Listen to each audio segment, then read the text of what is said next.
This is Mark Wildman of Wildman Athletica. Today we're going to do just a quick, short video on jumping squats. So jumping squats are something that I see come up in a lot of at-home program design, a lot. And jumping squats, I see it coached in this really weird way. I see it coached that you're supposed to turn your legs out like a plie squat and then jump off the ground, get as low as you can and jump off the ground. That's really weird. That's kind of like this weird holdover from ballet. And if you were not a ballerina, then you should not be turning out when you're doing your jumps. You should be pointing your feet straight ahead, going down, and then leaving the ground. Jump squats, in all honesty, I don't like them because they're very hard to regulate. There's no end point to the movement. How high do you jump? How high is too much? People like to put it into exercise design programs because it's just a killer.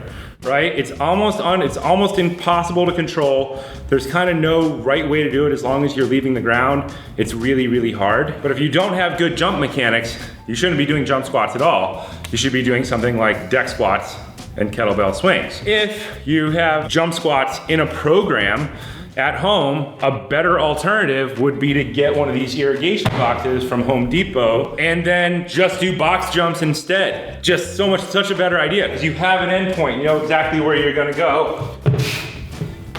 It's much easier to count. If you wanna make it harder than that, then you take a target, like a med ball, and you squat down until you touch.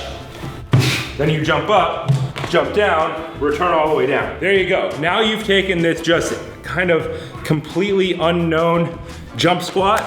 How low do you go? How high do you jump?